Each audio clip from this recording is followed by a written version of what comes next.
Malam itu hujan deras mengguyur Jakarta, seolah langit ikut menangis atas nasib Sinta.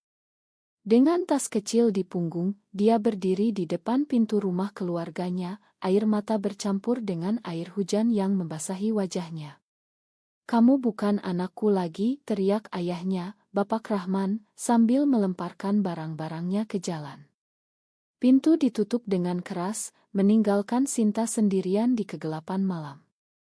Dia tidak pernah membayangkan bahwa rahasia hatinya akan terungkap secepat ini, hanya karena sebuah pesan teks yang tak sengaja terlihat oleh ibunya. Sinta berjalan tanpa tujuan, kakinya berat melangkah di trotoar basah. Dia ingat betapa bahagianya dia saat bertemu dengan Maya, teman kuliahnya yang membuat hatinya berdegup kencang.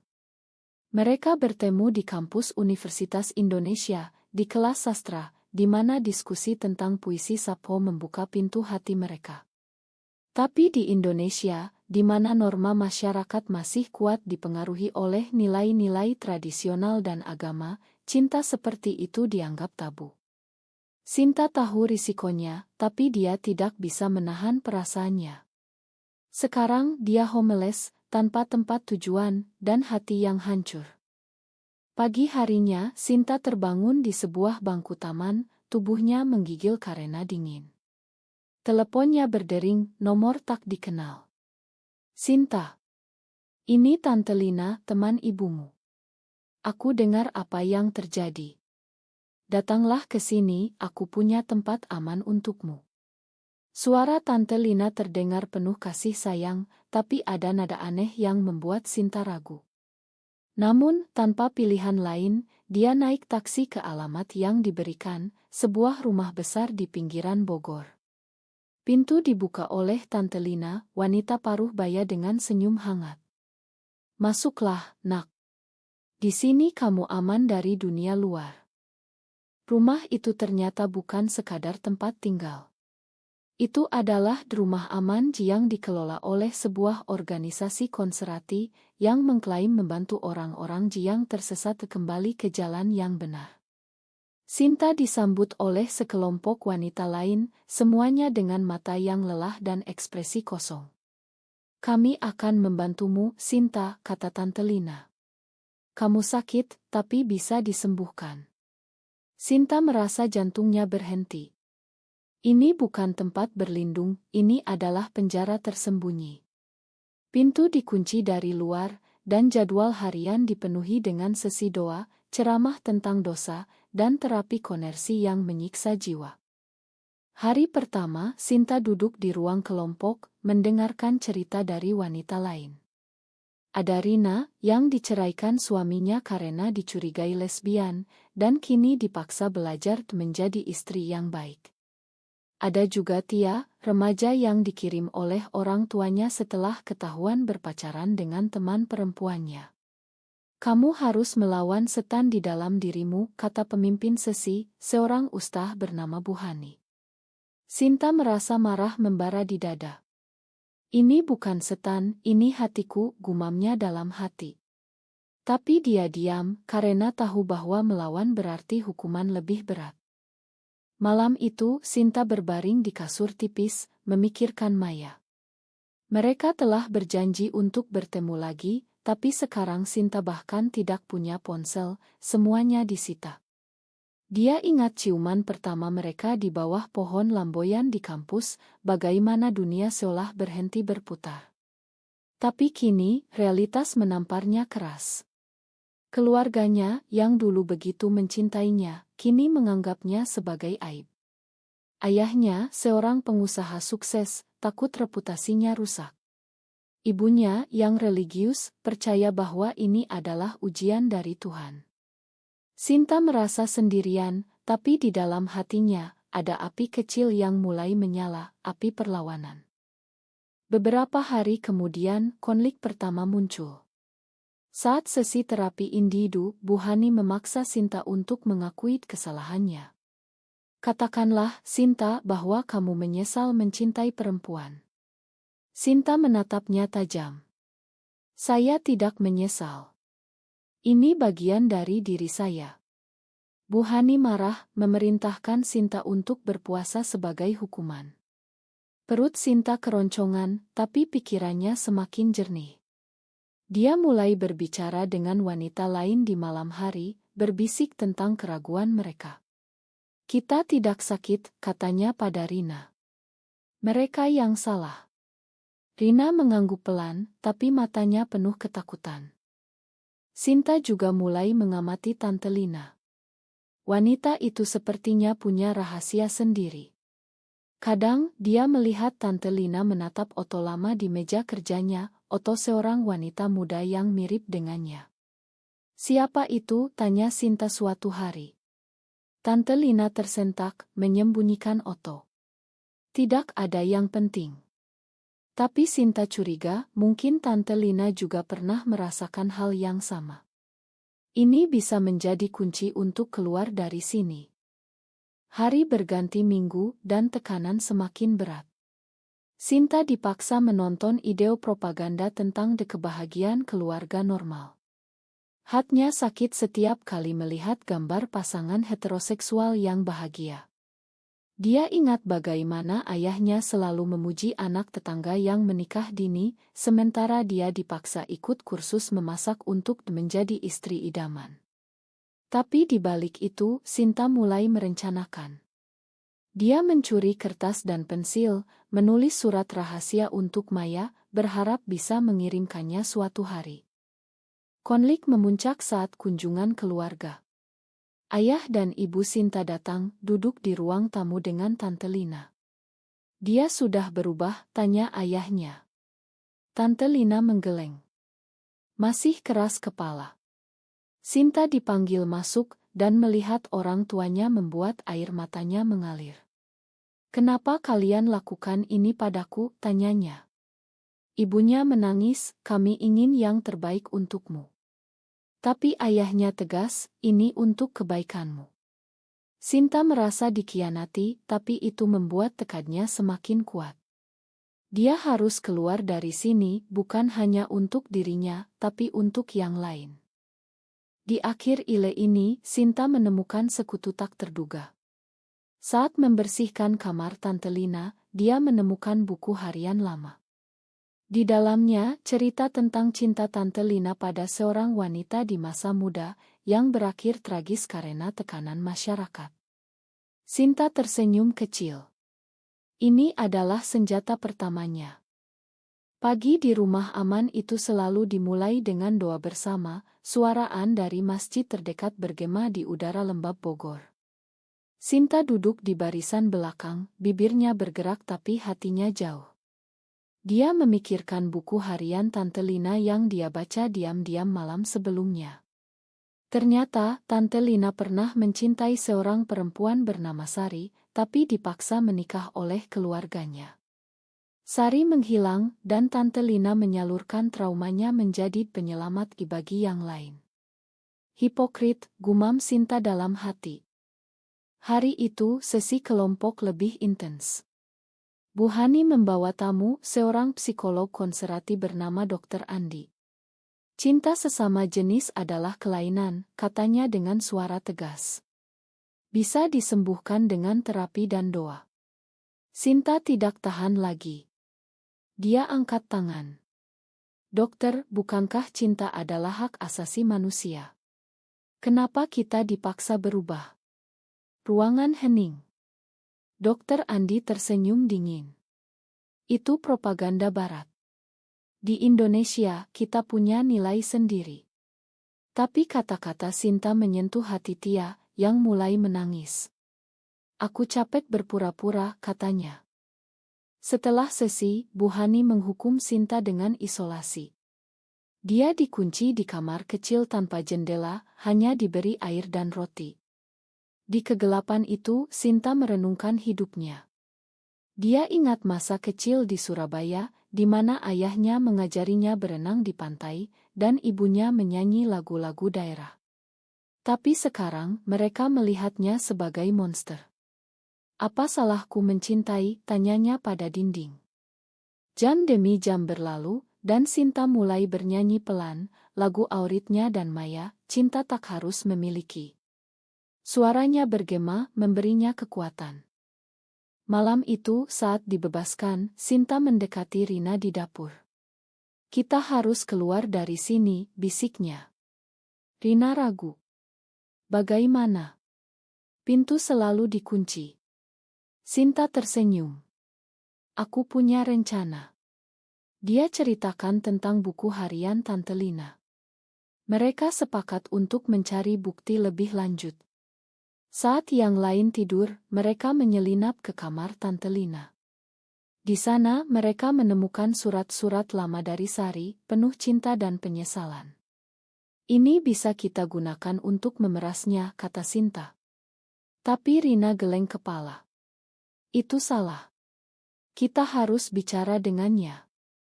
Pagi berikutnya, Sinta konfrontasi Tante Lina secara pribadi. "Aku tahu tentang Sari," katanya.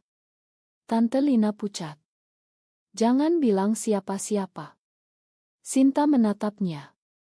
"Bantu kami keluar, atau aku ceritakan pada semua orang." Tante Lina menangis. "Aku lakukan ini karena aku takut. Sari bunuh diri setelah kami dipisahkan." Cerita itu membuat Sinta terkejut. Ternyata Tante Lina bukan musuh, tapi korban. Mereka berpelukan, dan Tante Lina berjanji untuk membantu.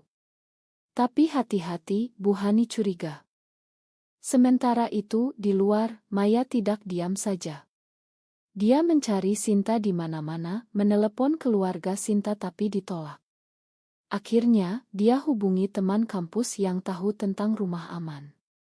"Aku harus selamatkan dia," katanya pada dirinya sendiri. Maya, seorang aktivis mahasiswa, mulai menggalang dukungan di media sosial, tanpa nama, tentang praktik terapi konversi ilegal di Indonesia. Postingannya viral di Twitter, menarik perhatian LSM hak asasi manusia. Kembali di rumah, konflik meningkat. Bu Hani menemukan surat hilang dan menuduh Sinta mencuri. "Kamu pengkhianat," teriaknya. Sinta dibawa ke ruang interogasi, di mana Bu Hani memaksa pengakuan. "Aku tidak takut lagi," kata Sinta. "Kalian yang salah." Bu Hani marah, memerintahkan penjaga untuk mengikatnya. Tapi Tante Lina campur tangan. "Cukup. Ini bukan cara Tuhan." Pertengkaran hebat terjadi, dan Bu Hani mengancam akan laporkan Tante Lina ke polisi. Malam itu, Sinta dan yang lain merencanakan pelarian. Tante Lina berikan kunci cadangan. "Pergilah ke Jakarta, cari LSM bernama Pelangi Indonesia." Sinta ragu. "Kamu ikut?" Tante Lina geleng. "Aku harus perbaiki kesalahanku di sini." Mereka peluk, dan Sinta berjanji akan kembali untuknya. Pelarian dimulai saat hujan deras lagi. Sinta, Rina, Tia, dan dua wanita lain menyelinap keluar pintu belakang. Tapi alarm berbunyi, Bu Hani terbangun. "Tangkap mereka," teriaknya. Mereka lari ke hutan di belakang rumah, kaki terperosok di lumpur. Sinta memimpin, ingat pelajaran ayahnya tentang bertahan hidup. Mereka sampai di jalan raya, naik angkot ke Jakarta. Di Jakarta, mereka tiba di kantor Pelangi Indonesia. Disambut oleh aktivis bernama Nadia, yang langsung bantu mereka. "Kalian aman sekarang," katanya. Sinta hubungi Maya, suaranya gemetar. "Aku bebas." Maya menangis bahagia. Tapi ini baru awal. Keluarga Sinta tahu tentang pelarian, dan ayahnya marah besar.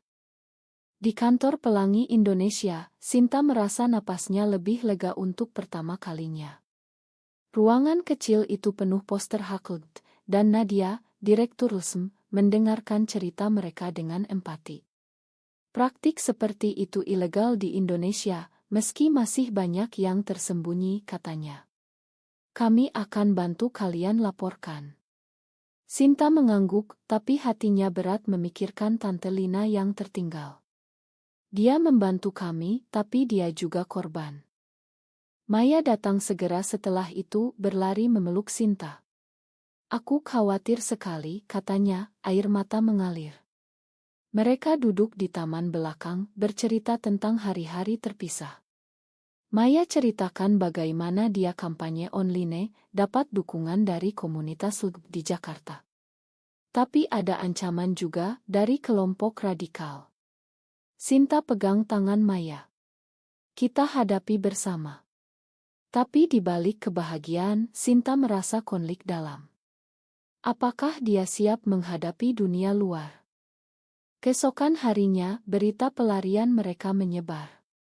Media lokal liput tentang rumah aman yang ternyata pusat terapi konversi. Ayah Sinta, Bapak Rahman, diwawancarai. Ini kesalahpahaman. Kami hanya ingin bantu anak kami. Sinta marah melihatnya hipokrit, katanya. Nadia sarankan Sinta bicara dengan keluarga. Konfrontasi bisa bawa perubahan. Sinta ragu tapi setuju untuk pertemuan di tempat netral. Pertemuan itu terjadi di sebuah cafe di Senayan. Ayah dan ibu Sinta datang, wajah mereka lelah. Kenapa kamu lari? Tanya ibu. Sinta tarik napas dalam. Karena kalian kurung aku seperti binatang. Ayahnya membela diri. Kami takut kamu hancur karena pilihanmu. Debat panas terjadi, Sinta ceritakan penderitanya di rumah aman. Ibunya menangis, aku tidak tahu seburuk itu. Tapi ayahnya keras kepala. Di masyarakat kita, ini tidak diterima. Sinta berdiri. Maka aku pilih hidupku sendiri. Dia pergi, meninggalkan mereka terdiam. Kembali ke komunitas, Sinta mulai aktif. Dia ikut workshop tentang hak LGBT, bertemu orang-orang seperti dirinya. Ada cerita dari seorang wanita transgender yang diusir dari kampungnya di Jawa Timur, dan pria gay yang kehilangan pekerjaan karena orientasinya. Kita harus berjuang, kata Sinta. Tapi perjuangan itu punya harga. Maya dapat ancaman telepon, hentikan atau kalian celaka. Mereka lapor polisi, tapi respons lambat. Konflik baru muncul saat Bu Hani muncul di media, menuduh Sinta memfitnah. Dia pembohong, kami hanya bantu. Sinta dipanggil ke kantor polisi untuk kesaksian. Di sana, dia bertemu Tante Lina, yang ternyata ditangkap. Makan aku, kata Tante Lina. Aku sudah ceritakan semuanya. Mereka peluk, dan Sinta sadar bahwa pengkhianatan bisa jadi jalan kebenaran. Sementara itu, Rina dan Tia mulai hidup baru. Rina kembali ke suaminya, tapi dengan syarat, terima dirinya apa adanya. Aku tidak akan berubah, katanya. Suaminya setuju, meski ragu. Tia, yang masih remaja, dikirim ke panti asuhan progresi. Sinta jadi panutan bagi mereka, tapi dia sendiri bergulat dengan trauma. Malam-malam, dia mimpi buruk tentang rumah aman, bangun berkeringat. Maya usul mereka tinggal bersama di apartemen kecil di Kemang. Kita bangun hidup baru. Sinta setuju, tapi khawatir tentang keluarga. Ibunya mulai hubungi diam-diam, kirim pesan, aku rindu kamu. Sinta balas, tapi hati-hatinya. Apakah ini jebakan? Tanyanya pada Maya. Cautro mendekat saat demonstrasi hak LGBT di Monas. Sinta ikut, memegang plakat Cinta Bukan Dosa. Tapi kelompok kontra datang, melempar batu dan berteriak haram. Kekacauan terjadi, polisi campur tangan. Sinta terluka di lengan, tapi dia tidak mundur. Ini untuk kita semua, katanya pada Maya, yang merawat lukanya. Di rumah, Sinta renungkan pilihan-pilihannya. Apakah memakan keluarga berarti mengkhianati diri sendiri? Atau memutus hubungan berarti kehilangan akar? Dia hubungi ibunya. Ayo bertemu lagi. Pertemuan kedua lebih emosional. Ibunya ceritakan bagaimana dia sendiri pernah ragu tentang pernikahannya, tapi dipaksa Norma. Aku tidak mau kamu alami itu. Ayahnya tidak datang, tapi ibu berjanji akan bicara dengannya. Di akhir ile ini, Sinta dapat kabar buruk, Bu Hani lolos dari tuntutan karena kurang bukti. Ini membuatnya marah, tapi juga memotivasi untuk terus berjuang. Setelah demonstrasi, Sinta jadi sorotan. Wawancara dengan media online membuat ceritanya viral. Aku korban terapi konversi, katanya. Dukungan datang dari mana-mana, termasuk selebriti yang dukung Hackett. Tapi ada juga hujatan di komentar, kembali ke jalan Tuhan. Sinta belajar abaikan, fokus pada perubahan. Maya dan Sinta tinggal bersama, membangun rutinitas. Pagi sarapan nasi goreng, malam diskusi buku tentang feminisme. Tapi bayang-bayang masa lalu masih ada. Sinta sering terbangun dari mimpi, Maya peluk dia. Kita kuat, katanya. Hubungan mereka semakin dalam, tapi tanpa sentuhan erotis, hanya dukungan emosional yang membuat mereka bertahan. Konflik keluarga memuncak saat ulang tahun Sinta. Ibunya datang ke apartemen, bawa kue. Aku minta maaf, katanya. Mereka bicara panjang, ibu ceritakan tekanan dari saudara-saudara. Mereka bilang aku gagal sebagai ibu. Sinta pegang tangannya. Kamu bukan gagal, mereka yang buta. Tapi ayahnya masih menolak. Dia bilang kalau kamu tidak berubah, jangan pulang.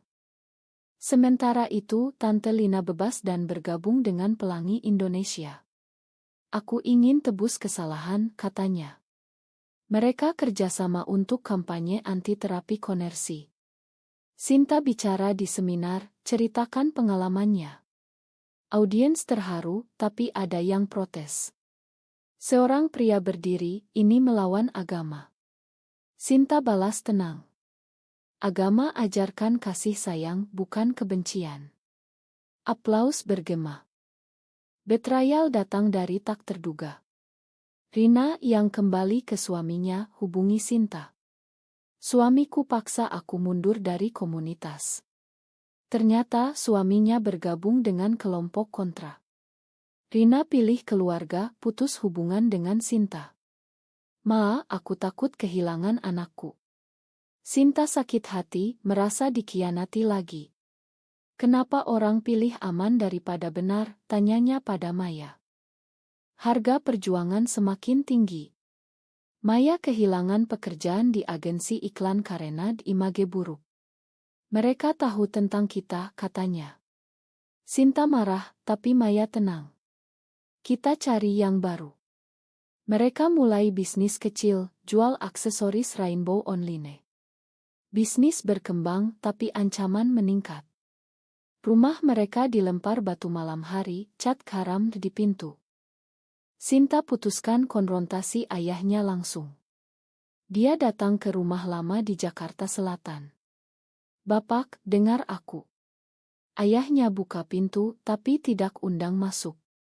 Apa maumu? Sinta ceritakan semuanya, dari penderitaan hingga perjuangan. Aku tetap anak bapak. Ayahnya diam, lalu tutup pintu. Pergi. Sinta pulang dengan hati hancur, tapi itu membuatnya lebih kuat. Di komunitas, Sinta pimpin kelompok dukungan. Wanita-wanita baru datang, ceritakan cerita mirip. Terima kasih, Kak Sinta, kata salah satu. Ini memberi Sinta tujuan. Tapi kesehatan mentalnya terganggu. Dia konsultasi psikolog progresi, belajar atasi trauma. Kamu harus makan diri sendiri dulu, kata psikolog. Cao Tro datang saat sidang Bu Hani dibuka lagi, berkat bukti baru dari Tante Lina. Sinta beri kesaksian di pengadilan. Dia siksa jiwa kami, katanya. Bu Hani bela diri, ini untuk kebaikan. Hakim dengar, dan Bu Hani Dionis bersalah. Kemenangan itu manis, tapi Sinta tahu perjuangan belum selesai. Malam itu, Sinta dan Maya duduk di balkon, lihat kota Jakarta. Apa selanjutnya, tanya Maya. Sinta tersenyum. Kita terus berjuang. Tapi di hati, dia pertanyakan, apakah pengorbanan ini worth it? Di akhir ile ini, Sinta dapat panggilan dari ayahnya, "Ayo pulang." Panggilan dari ayah membuat Sinta ragu. "Pulang." Setelah semua ini, katanya pada Maya. Maya dukung. Mungkin dia berubah. Sinta putuskan pergi, tapi dengan hati-hati. Di rumah, ayahnya tunggu di ruang tamu. "Duduklah." Suaranya lebih lembut. Ibunya di samping tersenyum harap. Ayah ceritakan bagaimana dia lihat berita tentang sidang. "Aku salah, Nak. Aku takut kehilanganmu."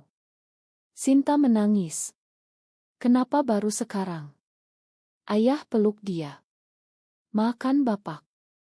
Reni itu tidak sempurna." Ayah masih kesulitan terima orientasi Sinta, tapi berjanji coba. "Bawa Maya suatu hari." Sinta tersenyum. "Ini langkah kecil, tapi berarti."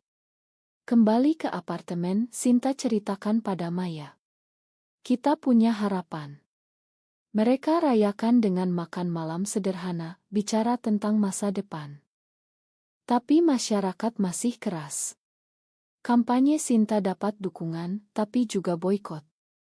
Bisnis mereka terganggu, tapi mereka bertahan. Sinta tulis buku tentang pengalamannya, Suara yang Terpenjara, yang jadi bestseller di kalangan muda. Ini membawa perubahan, lebih banyak orang bicara tentang isu. Konflik terakhir muncul saat pertemuan keluarga besar. Paman dan bibi protes. "Ini membawa malu," kata salah satu. Ayah Sinta belah. "Dia anakku, terima atau pergi." Pertengkaran hebat, tapi ayah tetap teguh. Sinta bangga tapi sadar harga yang dibayar, hubungan dengan saudara putus. Tahun berganti, Sinta dan Maya jadi panutan. Mereka adopsi anak yatim, beri rumah aman yang benar. Tante Lina ikut jadi konselor. Rina hubungi lagi, minta maaf. "Aku salah pilih." Sinta makan, tapi batasi hubungan. Di akhir cerita, Sinta berdiri di panggung konferensi hak manusia di Bali, bicara tentang perjuangan. "Kita bayar mahal untuk kebebasan, tapi itu worth it." Penonton aplaus. Tapi di hati, dia pertanyakan, apakah benar mencintai sesama jenis adalah dosa, atau justru masyarakat yang salah menilai?